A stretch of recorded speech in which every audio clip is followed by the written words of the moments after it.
Yo, what's up guys, it's your boy Sami here. Today we are gonna see, what if Minato betrayed Kushina, and she falls in love with Naruto, part 2, hope you'll enjoy this video. So before we start please subscribe to our channel, and like this video. I do not own this fanfic, and also make sure to check out the author of this fanfic, the Red Abyss, and support him for writing this awesome fanfic, link is in the description. So let's get into the video. Around 6 o'clock in the evening, Uchiha Itachi and Uchiha Mikoto were sitting in Mikoto's room. Mikoto was crying from the time Itachi brought her to the Uchiha compound. They just got informed that Fugaku died, and the elders wanted a meeting to select a new leader for the clan. Itachi had postponed the meeting for a later time.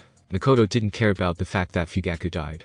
He deserved it, she knew, and she wanted to talk to Kushina, but Itachi didn't let her. She even lashed out on Itachi in anger, but then broke down in tears.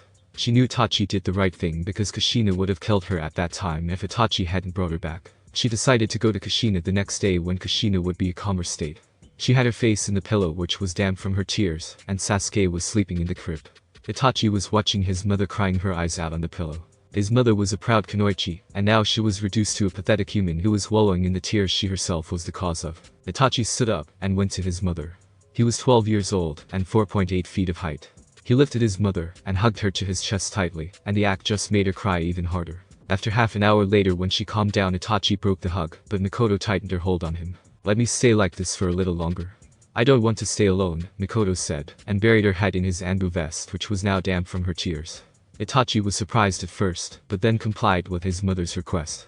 After all, at the moment he was the only one Mikoto could turn to for comfort. "Tomorrow, we will go to Kushina-sama and ask for her forgiveness," Itachi said, and reluctantly started to rub her mother's back with one hand, and second in her hairs, massaging her hairs to comfort her. Mikoto looked upward at Itachi. "Thank you Itachi, thank you very much," Mikoto said, and Itachi shook his head. "Don't worry about it," he said, and Mikoto placed her head back to his chest, and dozed off from the exhaustion of crying. They stayed in that position for a while, and Itachi felt his mother's breath become even. He laid her down on the bed, kissed her forehead, and went out. An unknown location. Really, a red-haired man said to a masked man. They both were wearing black cloaks with red clouds on it.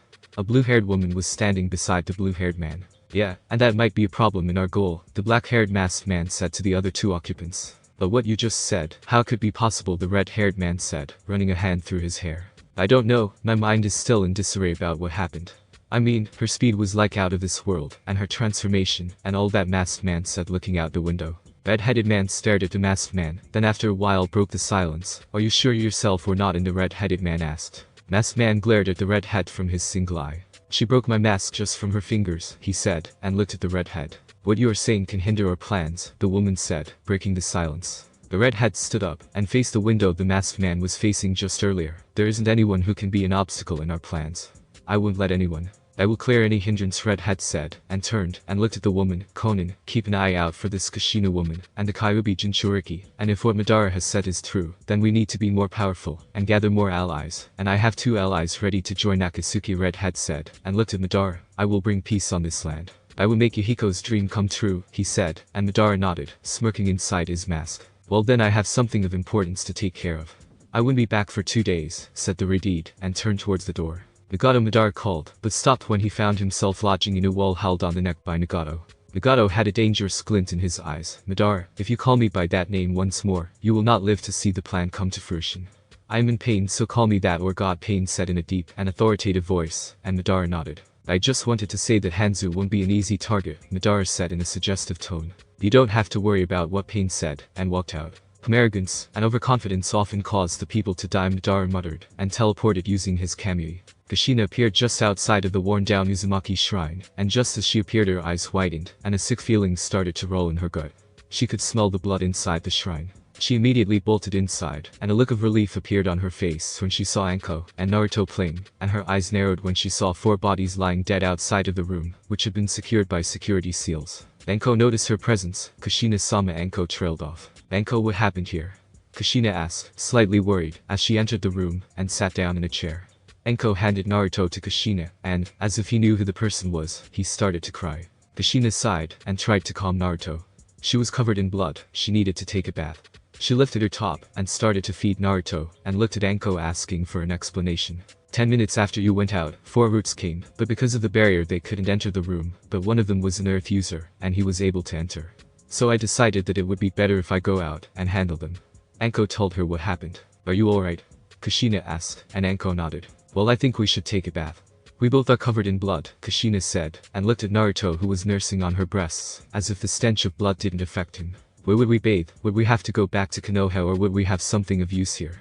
Anko inquired. Kushina thought for a moment. I guess there should be a hot spring in the back of the shrine.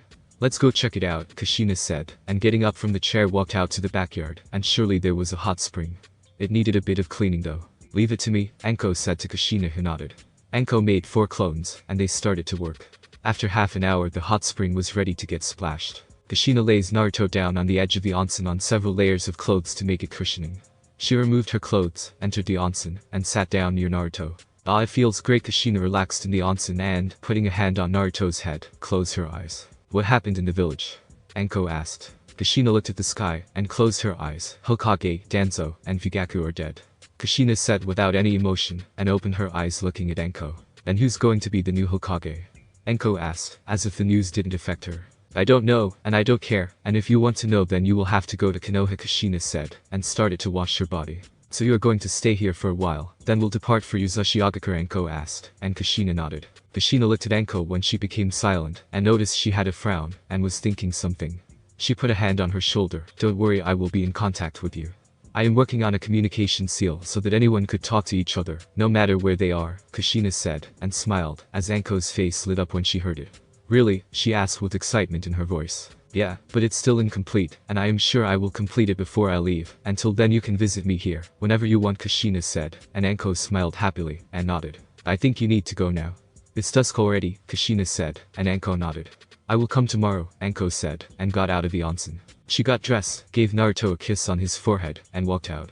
Kushina turned over to Naruto, and started to play with him. Half of her body was in the water.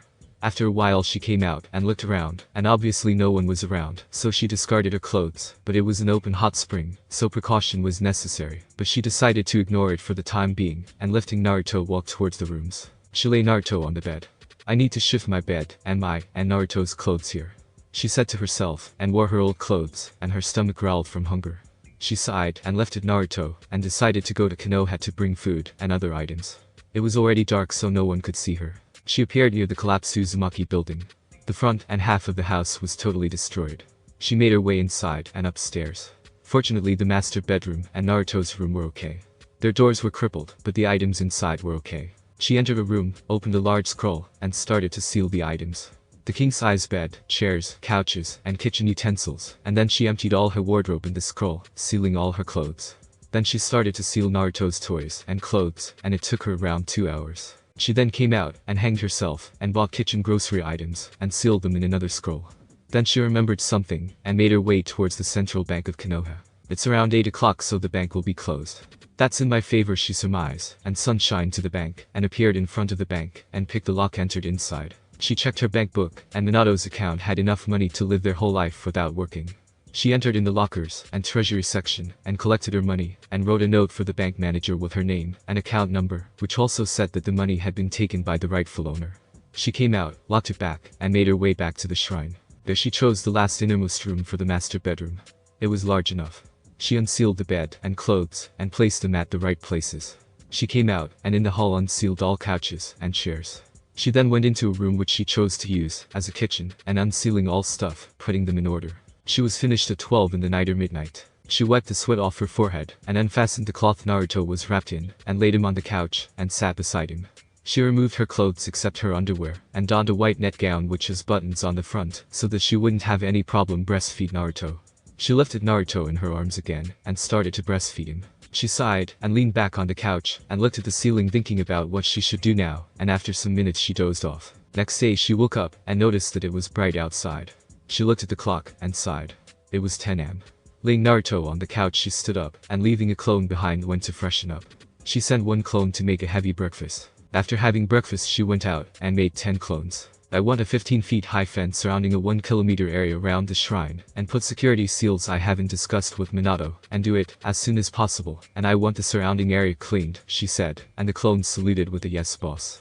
Kushina nodded, and went inside to have a bath with Naruto in the onsen. After the bath, and bathing Naruto she sat in the living room or hall, and started to work on the new security seals, and made a clone, and ordered her to work on the communication seal she was working on. After 8 long hours she finished the seal. She made a very unique, never seen before, seal. The seal had 5 parts. The one, which was the main, would be placed at the center of the shrine or any other building, and other 4 parts would be placed at 4 corners of the building. The main feature of this seal was Kushina would be able to edit it anytime she wanted, and other features were to detect any living being, which has chakra, enter in the seal protected area. And if she wanted to make the entry restricted to everyone, then it would work like a solid wall, and Kushina had included one more feature in it. If anyone tries to enter forcefully or tries to find any counter seal, then it will automatically burn that person to ashes. The most important feature of the seal was that it secured the area from all 6 sides. She also decided to make some danger signs with the seal. She named it Micro Security Seal, since it would even detect even the ants. Now she just needed to wait till the fence was completed. She leaned back and looked at the communication seal which her clone had finished a while ago. The calm seal was made to wear on the back of the hand. It was based on nature chakra. The communication would take place between 2 individuals through the chakras and energies present in nature. She leaned back and closed her eyes. Naruto kept sleeping and nursing on her breasts all the time. Her clone then brought her the dinner, and after having the dinner, she decided to take a dip in the hot spring, and then to go to bed. 4 days later the fence was finished, and all the area was cleaned. It was time to put on security seals. She looked at Naruto, and shook her head in bewilderment. He was still nursing on her breasts, and she just fed him normal baby food. It was like his hunger won't abate until he drinks his mother's milk. Kushina separated his mouth from her nipple, and gave him to her clone. It was dangerous to keep him with hair while putting the seals on. She drew the master seal at the center, in the living room of the shrine, and other 4s at the 4 corners of the fence. The master seal was around 8 feet in diameter. She put her palm in the middle, and sent her chakra in the seal, and the rays, and the markings on the seal lit up, and started to move towards the 4 other seals, and after 5 minutes it was complete. For the time being she decided to keep that one feature off which would burn anyone only with touch. She heaved a sigh of relief. Now she and her baby were safe, no danger. Now she could do anything inside that fence, and without any worry. She took Naruto back from her clone, gave him a kiss on his nose, and started to take surveys around the shrine, since she wanted to train herself, and after some years Naruto also. In Konoha, the council meeting was in progress. All clan heads were there except Uchiha.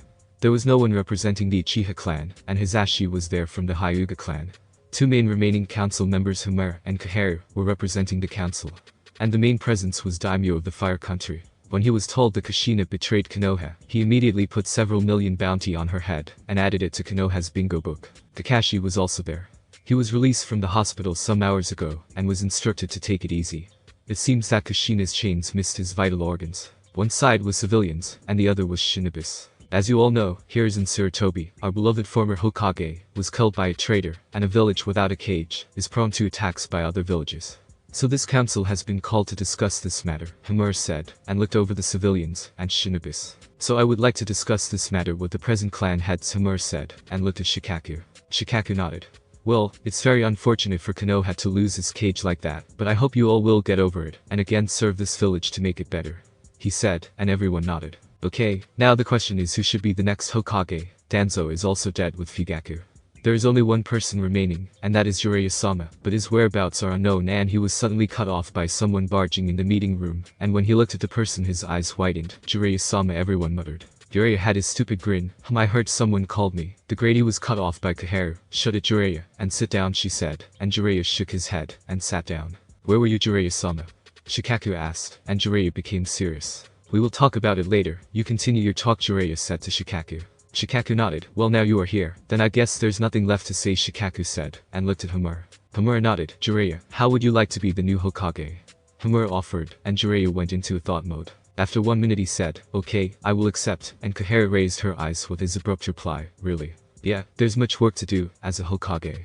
I don't think we should waste time, he said, grinning. Everyone nodded, and looked at Daimyo, and after discussing 15 or 20 minutes, Daimyo said Konoha's new Hokage would be Jiraiya. Any objections, Daimyo said, and when no one said anything he started paperwork. Then Jiraiya stood up. Okay, civilians can leave now, he said, and everyone started to leave grunting. When civilians left the meeting he looked over shinobis and clan heads. I was trapped in a paralysis seal, and there was no way for me to break it, but someone helped me. He said, and everyone looked at him with curious gazes. It's the person you all are already aware of, but he is a criminal now, he said, and everyone's eyes widened. Before you say something, I would like to tell you something. I am here now because of that person. He may be an S-class criminal, but we need him to kill the one who killed our beloved Hokage. And that person is Orochimaru. He finished, and then Orochimaru entered the room with his usual sinister grin. Everyone's eyes widened when they landed on Orochimaru. Himura stood up immediately. Jiraiya, are you sure about it? You know very well what his crimes are, and they are unforgivable, Himura said, narrowing his eyes. Orochimaru came near Himura, and put both his hands on his shoulders, sending a shiver down his spine. Himura-san, don't get so excited. It can be harmful for your age, Orochimaru said in her usual hoarse voice. Himura yanked his hands away. I hope you are not making a mistake, Jiraiya, Himura said, and sat down. Jiraiya sighed, and looked over at the occupants. They were all frightened. Listen everyone, he will be under my strict watch, and help us get to Kushina, and get our Jinchuriki back. Except this matter I will make sure he stays out of every village matters, and he saved me so I owe him once, Jiraiya said, but no one said anything. Jiraiya then looked at Daimyo, and nodded. Okay, with this the meeting is finished, Jiraiya said, and everyone went out immediately. Orochimaru came to Jiraiya, and put a hand on his shoulder. I won't let you down, Jiraiya, he said, and Jiraiya nodded. I will put several tracking seals on you so I could know where you are, Jiraiya said, and they both had sunshine. Mikoto and Itachi were searching for Kushina continuously since she left the village. And no one knew where she went except Anko, but no one knew Anko. So Itachi and Mikoto searched every corner of the village thoroughly, but couldn't find her. Mikoto had stopped searching, and started crying. Mikoto had gone to her friends like Tsume, but Tsume gave her the cold shoulder. Tsume herself didn't know. Kushina had just said to my son, and that's it. Defeated Mikoto, and Itachi went home. Anko had just returned from Uzumaki Shrine. Kushina had made a small seal for Anko which allowed her to enter the security seal around the shrine. She had planned to go to her friend Hana. She entered the Inuzuka compound, and just as she entered she spotted Hana lying on a sofa on her stomach reading a magazine. Hey Hana, Anko greeted her, as she came near Hana. Hana heard her, and leapt up from the sofa, and looked at Anko. Anko, where have you been all the time, and do you even know what is going on in the village? Hana asked in one breath. Anko raised an eyebrow. Calm down Hana, I know everything, Anko said, and Hana's eyes widened. Why you know, Hana muttered. Yeah I know. I was with Kushina-sama all the time, Anko said nonchalantly. Hana narrowed her eyes. You were with Kushina-sama, and asked where Hana was. She is in the Anko stopped. I can't tell you without her permission, Anko said with a serious look. Anko, I think you don't know, but my mom, Mikoto-sama, and others are searching for her, Hana said. Anko sighed. When I will visit her next time I will ask her, Anko said, and snatched the magazine from Hana's hand. Hey, Hana yelped. Hana then looked at Anko who was flipping through the pages of the magazine. Hana knew if she told her about Orochimaru, Anko's world would go haywire, and would turn upside down. But it was an extremely important truth that Anko needed to be aware of. She knew it would hurt her greatly. But if she doesn't become aware of it then it can harm her. Anko, you know something else happened in the village, Hana said, and Anko simply shook her head seeing the seriousness in her friend's voice. You know Jiraiya-sama brought back someone, Hana said, and Anko raised an eyebrow in confusion. Anko doesn't freak out or go out of control when you hear it, Hana said with uneasiness in her voice. Hana, what is it?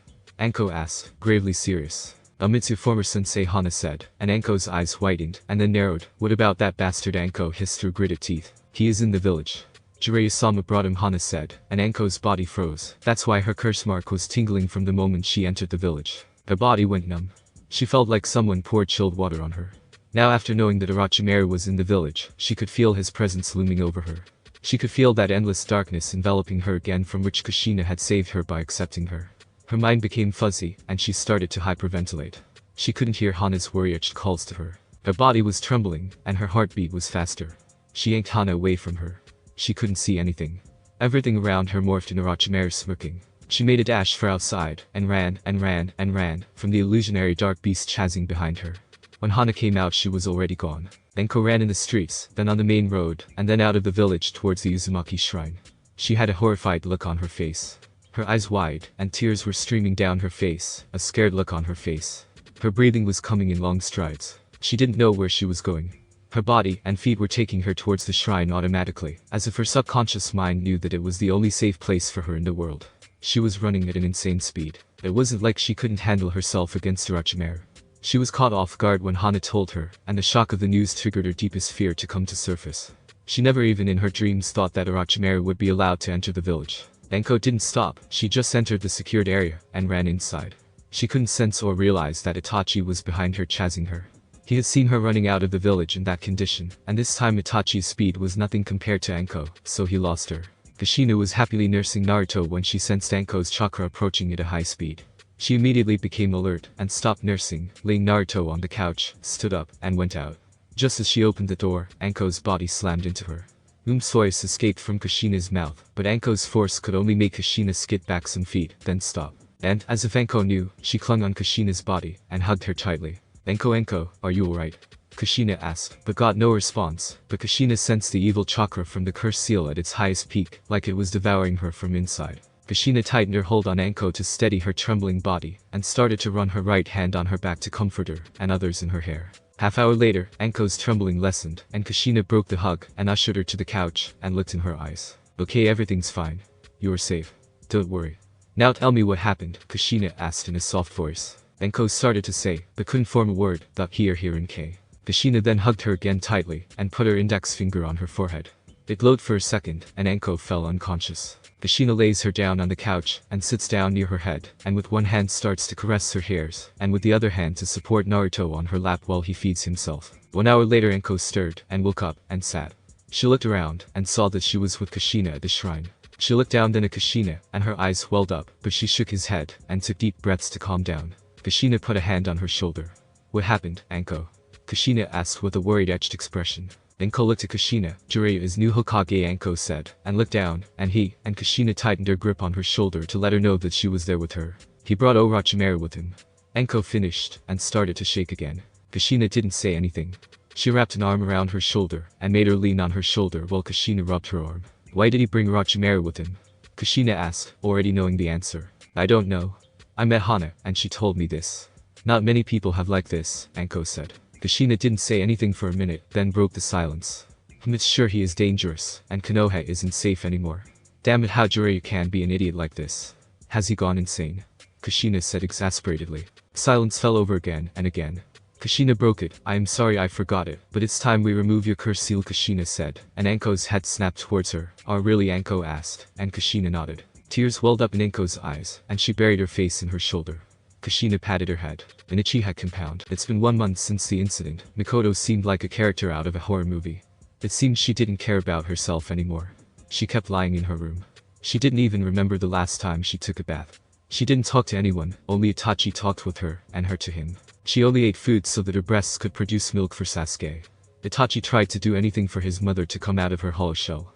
It seemed she was only living to feed Sasuke. It was hard for Itachi to see his mother like that. The Uchiha elders were thinking that she was in grief of Fugaku's death, but it has nothing to do with Fugaku's death. Itachi had had enough. He decided he would bring his mother out of her misery, even if he had to force her. He shunned to his house, and went straight to his mother's room.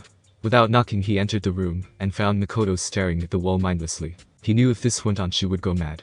He closed his eyes, and opened again with determination. Mikoto was simply wearing a white dirty shirt, and knee-length half pants. He stood in front of her obstructing her view of the wall, but he didn't get any reaction. He was hurting inside seeing her like that. He was angry at his mother, and he was angry at himself for not being able to help her. He put a hand on her shoulder, but didn't get any response. He squeezed her shoulder, and hugged her tightly. Mom, why mom, I know you are hurting, but can't you see mom what you are doing? Seeing you like this is hurting me. Not being able to help you is killing me. I feel useless now, Itachi whispered in a broken voice in Mikoto's ear, with tears flowing down his face. Some moments later Itachi felt his mother responding, and slowly wrapping her arms around him. Itachi, Mikoto voiced in just as broken a voice as Itachi. Itachi broke the hug, and cupped her cheeks in his palms, and looked in her eyes with affection. She had tears in her eyes, and she seemed a little aware of her surroundings. That was a good sign. I am so sorry, she said with the same broken voice, and Itachi hugged her again. No, mom, don't be sorry. I just want you to be happy. I know you are hurt, but being like this won't solve anything, Itachi said, and again breaking the hug looked at her. They stared at each other, then Mikoto sighed. You are right.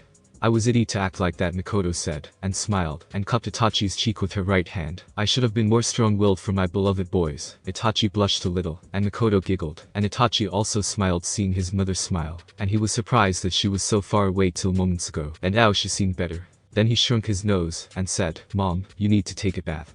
You're stinking, Itachi said, and then Mikoto realized she was indeed stinking. Yeah, you are right, I must take a bath, she said, and looked down. Then again said, but you will have to do something for me, she said, and looked at Itachi, and he immediately answered. Anything for you, Mom, Itachi said, and then a mischievous glint appeared in her eyes, and it didn't go unnoticed by Itachi, and he felt he dug his grave by himself. Mikoto leaned closer to him, and whispered, you will have to wash my back, and he almost fainted from the heat, and blood rushed to his face. Mikoto stood up, walked to the bathroom, and stopped at the bathroom door, and looking back over her shoulder she said, come on, your mother is waiting, she said, and entered the bathroom. To say the least, it was a total embarrassment for Itachi, and Mikoto kept giggling because it was a rare sight to see the stoic Itachi blushing. After the bath they went for a walk, and Mikoto felt better than ever. Kushina had Anko lie at the center of one of the rooms. She decided to make that room for sealing purposes. Anko was sitting on a seal which looked like a pentagram.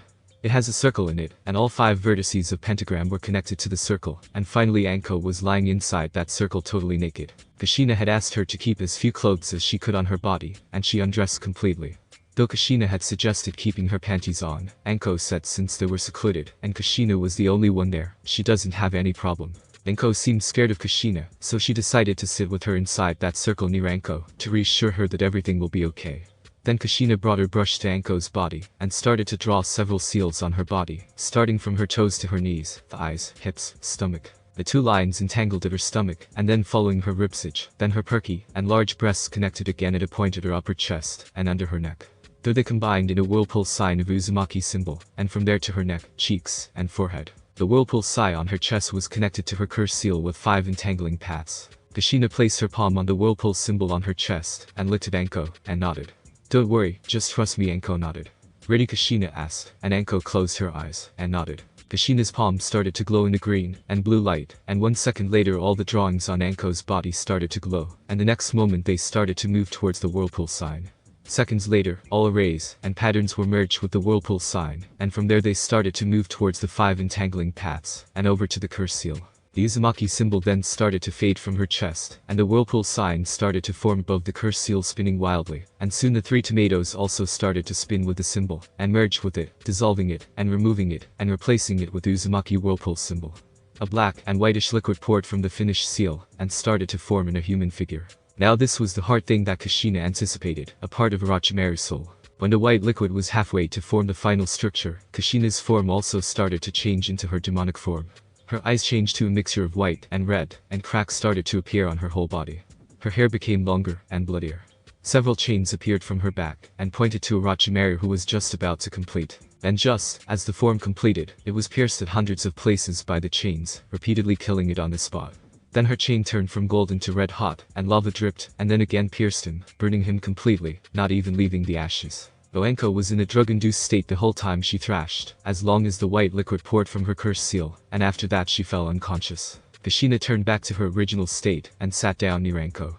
She stared at her face for some seconds, then stood up, lifted her bridal style, took her in a room on the bed, and tucked her in the bed covering her, and walked out in the hall where Naruto was being looked after by her clone. Kushina cradled Naruto in her arms, and smiled at him. Naruto also smiled, flailing his arms, and then grabbed her blouse in his tiny fist that indicated the obvious. Kushina sighed, and then chuckled. She pinched his nose lightly, which made baby Naruto giggle, and then purr cutely. Kushina sat down, lifted her blouse, and started to breastfeed him. Later Anko came out, and sat beside Kushina. "How are you feeling?" Kushina asked, and a cheerful expression appeared on Anko's face. "Fantastic, like never before," Anko said, grinning ear to ear. Kushina smiled hearing her. "I have replaced your curse seal with something amazing for you," Kushina said, and a confused look appeared on Anko's face. "Am I still not free?" Anko asked, dreading. Kushina shook her head. "You are completely free, but I have put a seal on the same place. It looks like an Uzumaki clan symbol, and this seal has several functions which would be useful for you in the times of pinch." Kushina briefed her, but the confused look was still there. "Okay, listen carefully. The seal I have put on you is an automatic chakra storage seal. It will draw chakra from your body after your sleep extends more than 5 hours, and store it for the next 2 hours. It will help you when you are out of chakra. And secondly, it will let you communicate with me anytime you want. I have merged my communication seal in this one. Your chakra control will be far better than ever," Kushina explained, and Anko immediately latched on to Kushina, hugging her tightly, and saying thank you again and again. Breaking the hug, Anko sat down again, giddy at the new feeling in her body. "Now I think you should go. They might become suspicious about you," Kushina said, and Anko pouted. "Can't I stay here with you?" Anko whined, behaving like a child for the first time since the incident with Orochimaru. Kushina looked at Anko, and smiled warmly, and patted her head, making the girl blush. "Anko, you know you can give the slip to Orochimaru now, so don't need to be scared. You are safe now. Just stay alert. I am sending you back because I don't want them hunting after you like me," Kushina said softly, and Anko sighed. Alright, I am going," she said, and gave Kushina another hug, stood up, and walked out. One more month later, at Uchiha compound, in Mikoto's room, Mikoto and Itachi were sitting, talking. Mikoto was given the role of a temporary leader until Itachi got a little older and experienced. There was a long session of arguments from every direction by the elders of the Uchiha clan. One noble even offered the idea of Mikoto to remarry, and he immediately found a cut on her cheek, with white eyes looking at Itachi. Then, and there Itachi announced that if his mother thought to get married again, it will be by her own choice, and if he heard someone forcing something on her, he would kill him immediately without any remorse. And everyone stopped whatever they wanted to say, and announced Mikoto temporary leader. Mikoto had thanked him by kissing his cheek, and he again said anything for you. She giggled, and he became red when he remembered what happened last time when he said that. For 1 month it was all good, but soon Yamanaka was kidnapped, and no one knew who, and when, and how it happened. Inoichi accused Orochimaru for this, but Jiraiya said that he was with him 24 hours of the day, and whenever they went out in search of Kushina, he was with him. It made Inoichi shut immediately, but Jiraiya reassured him that he will soon find out the kidnapped person. Whatever happened, and whoever kidnapped the Yamanaka clan member was another thing, but this incident placed a fear in everyone's mind, and they became more alert and conscious about their clan's security. Enko hadn't been sent on any missions, so she knew what was going on in the village, and she was making Kushina aware of everything that was going on in the village by her new communication seal. She was given 2 communication seals by Kushina, one on the back of her hand, and second on her neck with the Uzumaki symbol. Kushina had told her that the village is not safe anymore, and to stay alert all the time. Damn, I can't spare time to search for Kushina. All of my time is wasted in this useless paperwork, Jiraiya grumbled, sitting on the seat signing paper after paper. Orochimaru was sitting on the sofa near him, and he was watching Jiraiya attentively. I have an idea, but that would only work if you at least take it in consideration, Orochimaru said in his unique voice. Jiraiya looked at him. Why don't we hear your idea then, Jiraiya suggested, and Orochimaru smirked inwardly. Look, till now I haven't broken our promise, and I don't intend to break it ever. I don't know who kidnapped Yamanaka. My idea is, you do your paperwork, and give me permission to go out, and let me search for Kushina, and I assure you that not only Kushina, but others who are thinking or want to harm Konoha will be exposed. You just let me explain to Orochimaru, and Jiraiya looked at Orochimaru pensively for a minute, then sighed. His mind was jumbled by the recent incidents, Kushina, Hiruzen, Yamanaka, Orochimaru, and that damn paperwork. But, as he pondered the idea, it tempted him to allow Orochimaru, and he was sure he would find Kushina faster. But the question was, could he trust him? He hadn't broken his promise to do anything except the Yamanaka incident, and that too happened when Orochimaru was with him. This made Jiraiya inclined towards trusting Orochimaru, but he couldn't let him do anything, as he wanted.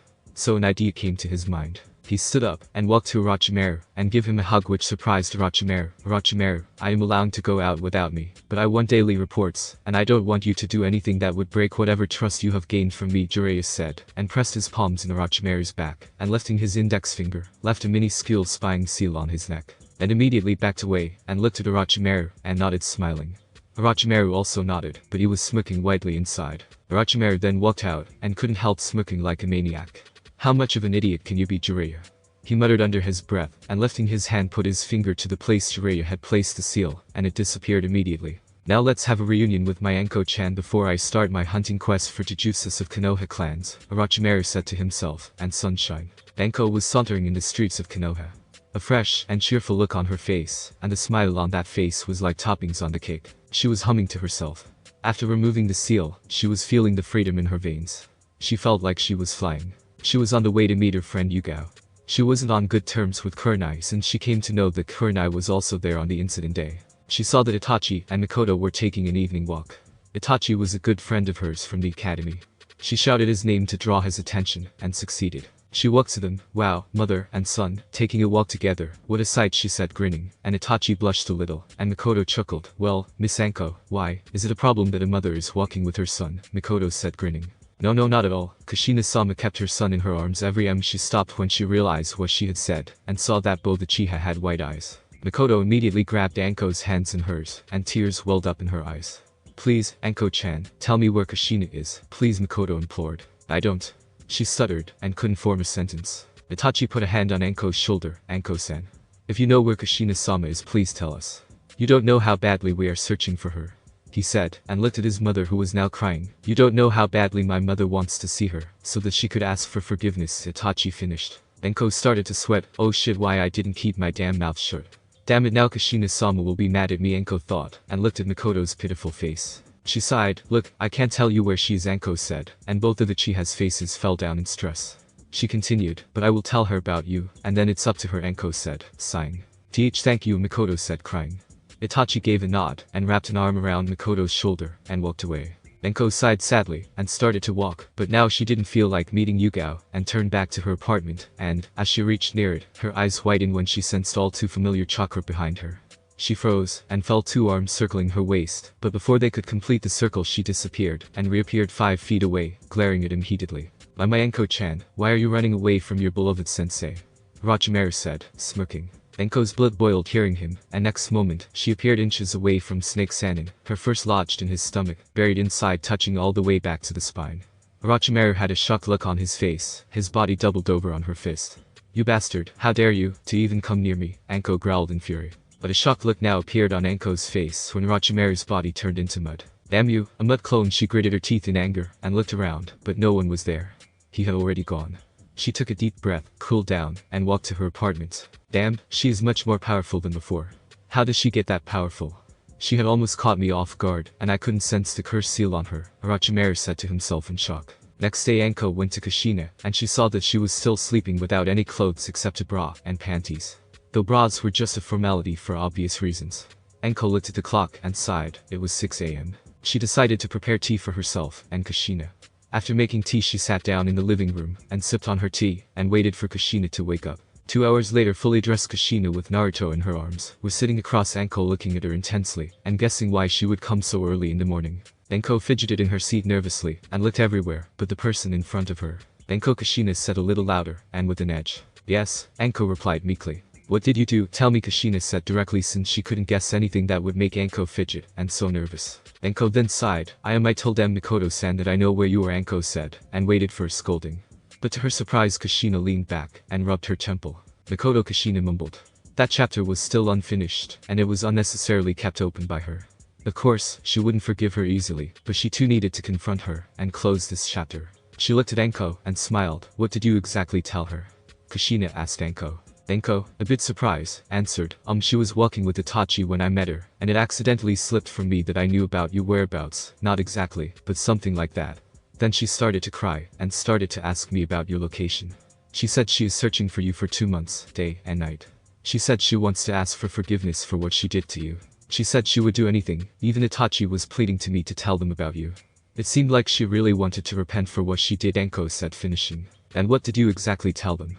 Kushina asked, no longer looking at her, and busying herself with Naruto. I said that I can't tell you where she is, but I will tell her about you, Enko said, and looked at Kushina. I am sorry, it won't happen again, Enko said, and Kushina just waved her off. No problem, everyone makes mistakes, she said, and looked at Enko.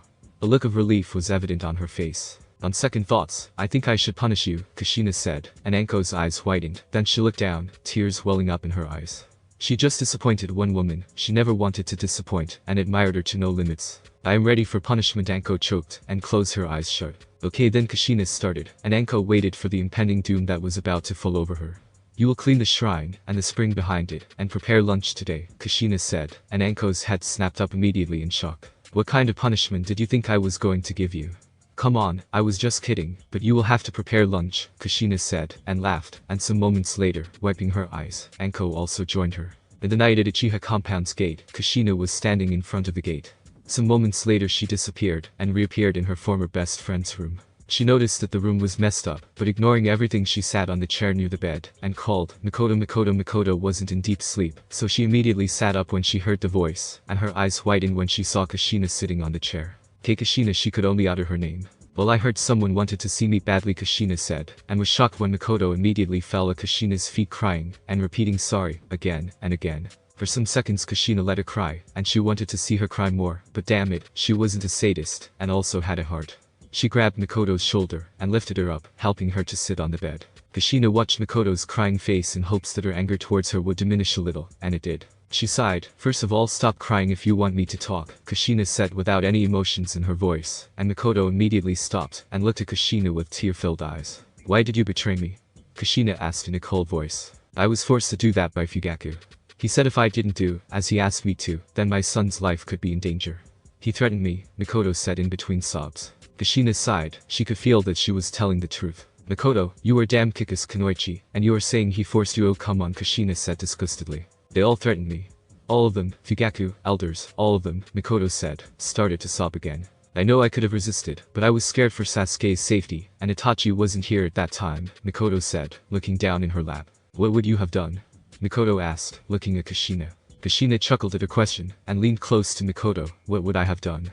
I would have walked to your side with my son in my arms, and would have fought alongside you, Kushina said with sheer coldness. Mikoto's eyes widened hearing her, and for some moments the room was silent. Yeah, you must have done that, Mikoto said slowly. Kushina stood straight. Well, I am an Uzumaki, and for an Uzumaki, family is the first and foremost, but you Uchihas won't understand it, Kushina told her, and Mikoto again started to sob. Kushina, please forgive me, please, Mikoto cried out the words. Kushina sighed. She had no sympathy for the woman, but she thought to go easy on her. Listen, Mikoto, I can't forget what you did, and forgive you, not anytime soon, but I think we can be on good terms, good to each other like normal people, but we won't be friends anymore, and if you succeeds in gaining my trust again, then maybe I will forgive you, Kushina said, and looked at Mikoto who was looking back at her. Kushina raised an eyebrow. Mikoto nodded. Okay, I can live with what Mikoto said, and smiled a genuine smile after a long time. Kushina then nodded. Okay, I must leave now. My son was waiting for me, but Mikoto stopped her. How can I contact you? She asked, and Kushina thought for a second then said, if you ever have something to tell me you can contact Anko, and tell her, Kushina said, and disappeared. Mikoto sighed, and felt her heart become lighter than before. Itachi then burst into the room, and Mikoto hugged him tightly, burying his face in his chest. Kushina then appeared in the Inizuka compound where she had left Naruto with Anko and the Inizuka family. She took Naruto in her arms immediately. Tsume had also given birth to her son Kiba Inizuka, and his sister Hana just couldn't keep her hands off of him. She wanted to keep him in her arms all the time, but when Tsume instructed her sternly, she relented. Kushina congratulated her on having Kiba, and also asked to stay alert and safe, and took her leave, and Tsume nodded. Kushina turned to Anko, and nodded, then disappeared. Kushina appeared inside of her bedroom in the shrine, and laying Naruto on the bed removed all her clothes, and letting Naruto walk to the hot spring behind the shrine. She lay Naruto near the edge, and entered the bath, and submerged to her shoulders, and kept her arms on the edge, both sides, and leaned her head back, and looked at the starry sky. There were lots of stars in the sky twinkling, and glittering. And it brought back some old memories. She remembered the day when she used to watch the sky with her parents in Izushio. She and her parents often used to go to the beach at night, in the cold air. They had a beach house in which they used to spend the night, but most of the time they used to stay outside of the house at the beach. Sometimes they would take a long walk on the beach, or sometimes her mother would place a single futon on the sand, and a warm sheet to cover them. 3 of them would lie on the futon. Her father on her right, and her mother on her left, and Kushina in the middle, and then they would stare at the sky in moonlight shining brightly on the beach. They used to talk for hours in the night, talking about everything or nothing. She remembered the last time they went to the beach. Her parents were pestering her to find a boyfriend, and then marry, but she outright refused, and said that she wouldn't marry to anyone, and wouldn't leave her parents, since she loved them too much to leave them. She said if she ever, by any chance got married, she will force her husband to stay at her father's home, and if he refuses then he can go to his own house alone. She chuckled at the memory, then her heart felt heavy from emotions, her eyes welled up, and a tear slid down her pinkish cheeks. Then second. It was her last time on the beach with her parents before Izushio was destroyed by the 3 combined forces. Her parents succeeded in sending her away, but the invading soldiers had caught up with her, and her uncle who was helping her to escape. Her uncle killed all their pursuers, but he too died. He asked her to run, and go to Konoha borders where she will be safe. She stayed with her uncle until he died, then did, as her uncle had said to her, and went to Konoha. She ran, and ran, without stopping. She continued to run until she reached Konoha borders. She didn't take any rest, though she stopped sometimes to drink the water to wet her dry throat and lips. And when she reached there, and just as the border force saw her, she fell down unconscious. When she woke up, she was so scared and traumatized that she didn't speak for a whole week. Then slowly when her mind got its bearings back, she cried for days nonstop. But now as she thought about the attack on Uzushiogakure, Konoha was an ally to Uzushiogakure, then why hadn't Hiruzen sent any force to us, as reinforcement? Was he informed too late, or he was never informed, or he intentionally let Yuzu go through destruction? I will have to someday sneak into the office and find the truth. Hiruzen knew who she was, so he kept her from any unwanted and unnecessary attention, and tried to provide the best medical attention he could get, and who could be better than Tsunade. Tsunade was given the job to make Kushina well and working, and over the course of time they became close, almost like mother and daughter. Kushina would never forget the memories of her parents, but Tsunade gave her the motherly comfort she needed at that time, and 1 year later she joined the academy, though her early days in academy was hell, but she came around, and then after some time when Tsunade's beloved died, she also left her. Kushina was sad, and she cried when Tsunade left, but that time Minato and her friends were there to console her, and she came around, and life went on. Her journey of thoughts was cut off by Naruto's abrupt cry. She wiped her tears, and turned towards Naruto. It's his feeding time, and she had just fed him before she got into the bath. She lifted him in her arms, and again turned her back to the edge of spring. She placed her nipple in his mouth, and he immediately started suckling happily. Kushina sighed, and looked at baby Naruto in her arms. Now she had only one person whom she loved from every fiber of her body and her soul, and she would be damned if she let any harm or danger come near her baby boy. She would eradicate and destroy all who would ever try to come into her and her baby's life with malicious intent and try to harm him. She would eliminate every threat that would or could raise its fangs towards her son in present and future. She would show them the depths of hell if they tried to separate her from her son. She wouldn't even let their souls rest. She kissed Naruto's forehead and smiled. 2 more things remained to do to talk with Kyuubi, but if something happened to Naruto when I went in the seal in his mind is still fragile. No, I will forgive myself if something happened to his fragile mind. I will have to wait a little more until he gets a little older. And second is that mask. I don't know how to use that, but anyway, I will keep that with me. It would be dangerous if someone got their hands on it, she thought, and decided to get out of the bath and go to bed. It was almost midnight. She dried her body and wore a panty and a loose shirt, no bra, the shirt coming down to her upper part of thighs. She lay down with Naruto still suckling her milk and dozed off. 1 year later, Naruto is 1 year and some months old now. He has started to move on his 2 legs, but not without his mother's supportive finger, which he always grasped in his tiny fists while walking. He also had started to say some words that had no meanings, but Kushina was ecstatic when she heard her son's voice, and couldn't hold herself from clutching him to her breasts and showering him with kisses. His diet had also increased. Kushina had increased the amount of food she fed him. Before she only fed him liquid food, but now she also added some half-solid food in his diet. She also had started to make plans about his training. She decided that she would start his training when he would be 3 years old. She would start it with some light jogging and some exercises, and she would increase it gradually with time. She also had most of the news about Konoha. After Orochimaru was given full control, he hunted the village clan secretly, and when complaints reached Jiraiya, he checked the seal and didn't find anything out of place. It seemed like Orochimaru was not in his control, but the contrary.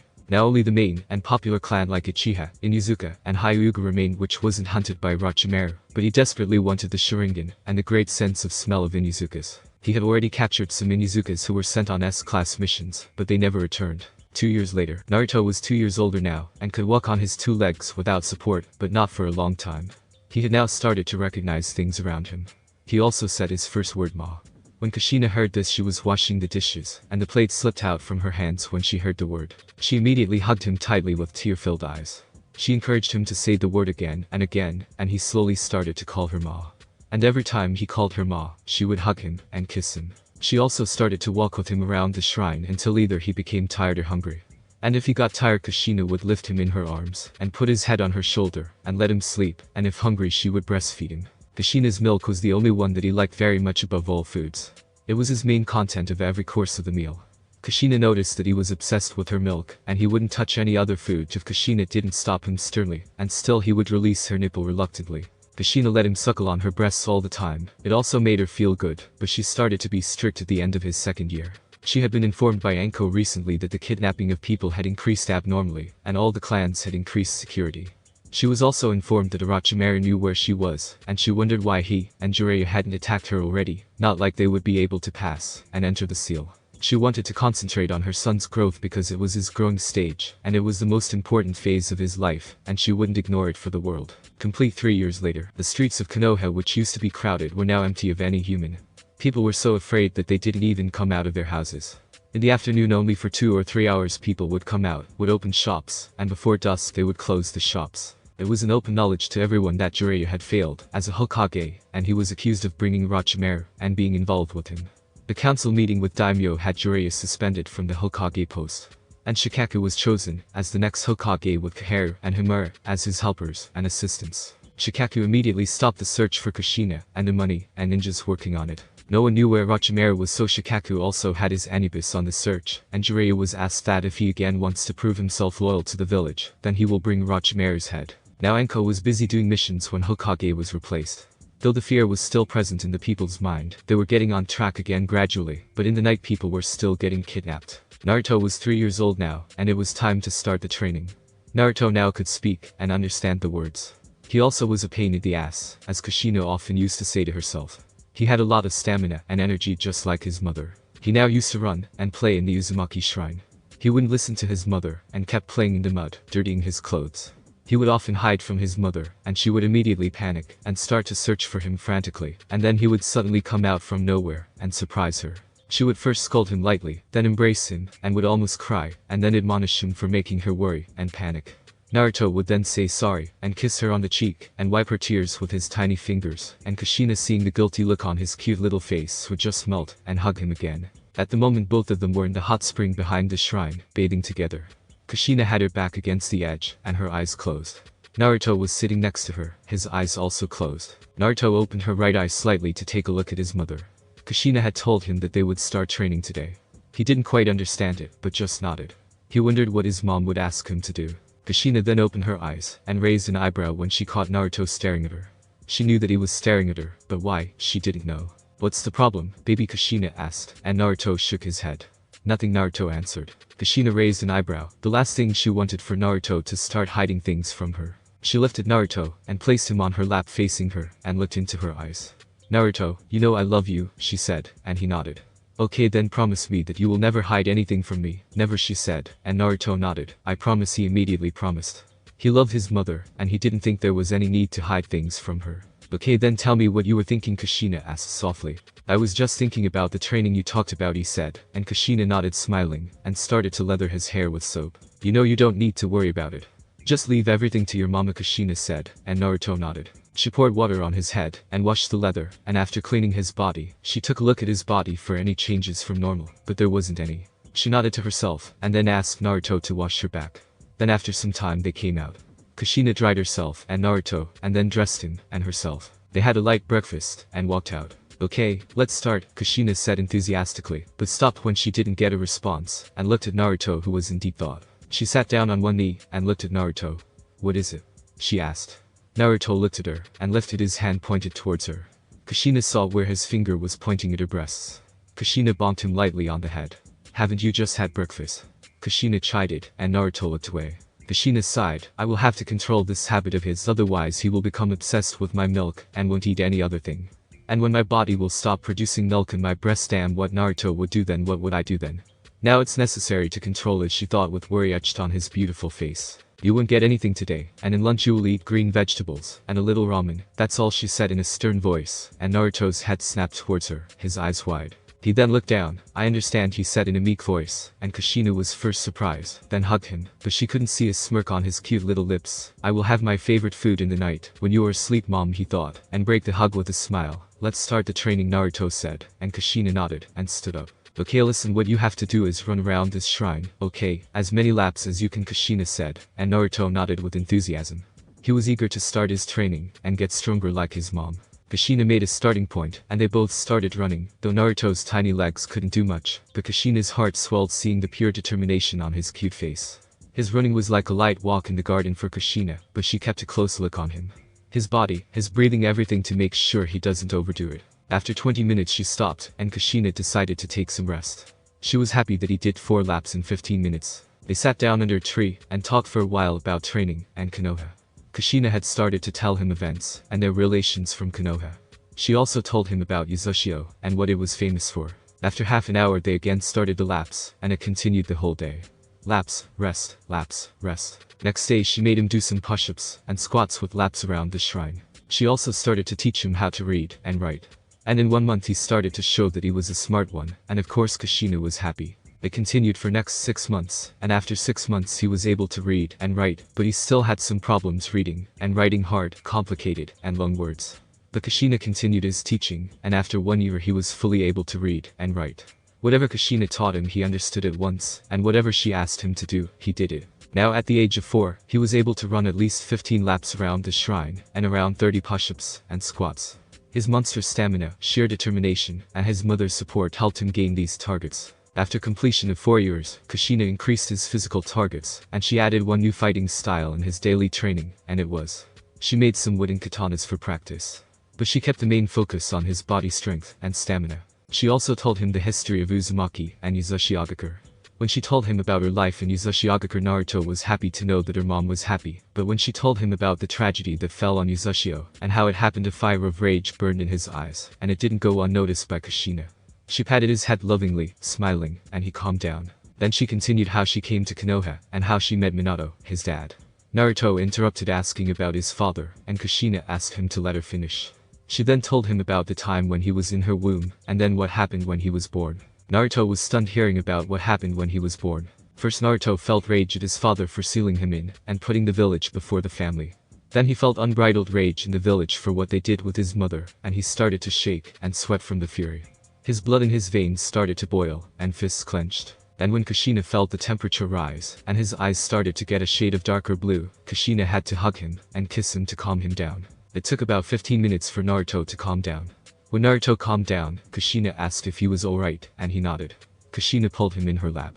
Then Kushina continued her story about what happened after that, and when she finished, she noticed Naruto was clutching her tighter, and when she looked at his face, she became alarmed because he was crying. "Naruto, what happened?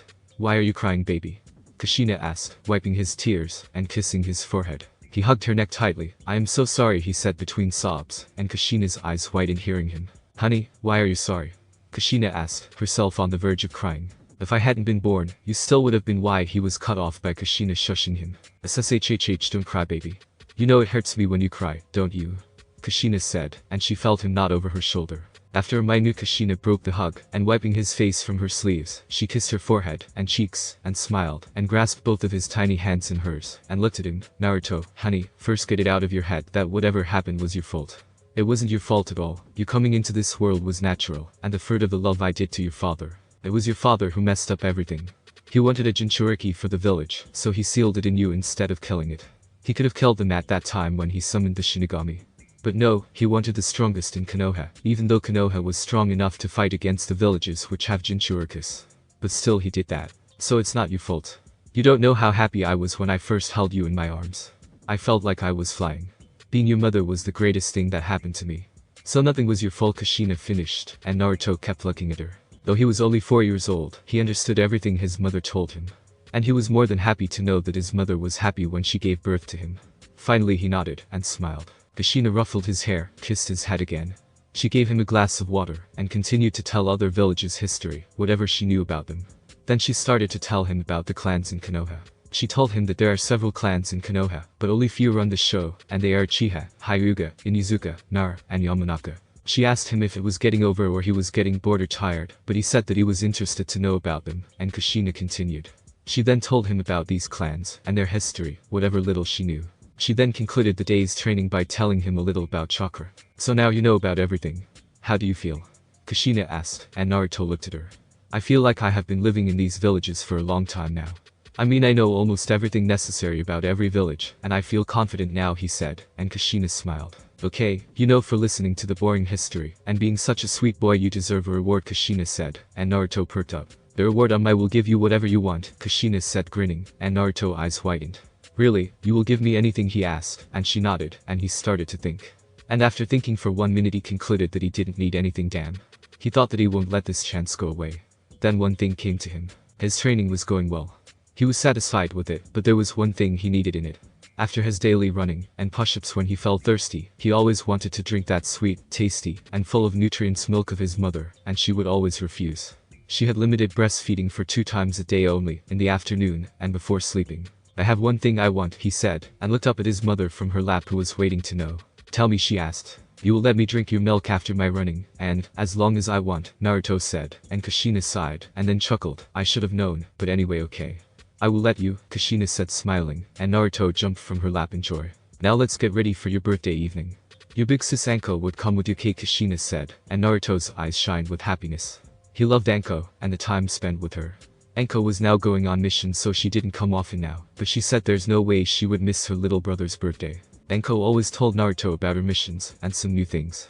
And Naruto asked her things he felt embarrassed to ask his mother, though he knew she would answer him if he asked her, but it was easy to ask his big sister, and get acquainted with. It was afternoon, and they were both sweating. Naruto still had problems in dressing, and undressing properly, so Kushina undressed Naruto, and herself in the living room, and moved to the hot spring. Kushina entered first, and sat down in the hot water on her shoulders. She looked at Naruto who had a cute little smirk on his lips. Kushina raised an eyebrow. "What are you waiting for?" Kushina asked, but Naruto didn't reply. He made a little distance between himself and the hot spring, and ran towards it, and jumped in the water, splashing it everywhere, and soaking Kushina's hair and face completely. When the splashes calmed down, he looked at his mother, and his smile disappeared when he saw the serious look on her face. He immediately sat down next to her and hung his head down. Some seconds later he heard a weird sound coming from his mother, and he looked up towards her, and his eyes widened when he saw that his mother was trying to muffle her laughter with her hands. And when she saw that Naruto was looking at her, removing her hand from her mouth, she started to laugh loudly. "You should have seen your face," Kushina said between the laughter. Naruto never saw her mother laugh so hard and openly. He felt something warm in his chest. He felt like he achieved something great. Seeing his mother laugh like that, the scene filled his whole body with happiness, but a smirk appeared on his face. It's time for a payback. He lounged at his mother and grabbed her sides and started tickling her body. Kushina started to laugh harder and tried to stop Naruto, but all her attempts failed when Naruto started to tickle her ribs under her breasts. "Stop, Naruto, please." "I am sorry." Kushina couldn't even form coherent words. Tears started to flow from her eyes. She even started to drool from keeping her mouth open for a long time. Her eyes were shut tightly. When Naruto was satisfied, he stopped, and just as he stopped, Kushina's body lost all strength. She was completely exhausted. Her body lay motionless in the hot spring. Her head and arms were lying on the edge, no strength in them. She was taking a long gulp of breath. Her breasts were heaving up and down with every breath. "Naruto, you exhausted me," she said between pants. "It was my payback," Naruto said, grinning. "Don't worry, I will pay you back too," Kushina said, wiping her face off without any drool or tears. When she got her strength back, she decided it was time to get out. "Well, let's get out. I also have to prepare dinner," she said, and got out. "Mom, what about the cake?" "You said we will cut the cake," Naruto asked, hoping his mother would bring a cake to him. He had tasted it once when Anko had come with a cake on a short visit. "Don't worry, Anko will bring you a cake," Kushina said, and started to walk in the living room, Naruto following close behind her. "Hey mom, what would you give me on my birthday?" he asked. "Whatever you want," Kushina said while wearing her dress. "Really?" Naruto asked, and Kushina stopped wearing her bra and looked at Naruto and smirked. "Except for my milk, you can ask for anything," she said, and Naruto whined, "Mom," and Kushina laughed heartily. In the evening, Anko came with a cake, and for that Naruto gave her an extra long kiss and hug, and after arranging everything they celebrated his 4th birthday. After having dinner with Uzumaki's, Anko returned to the village, and both Naruto and Kushina continued their late night celebration. Thanks for watching my video. Leave a like if you enjoyed my video, and also do consider subscribing to my channel for more awesome content. And make sure to check out the author of this fanfic. Link is in the description. See you next time. Till then, sayonara.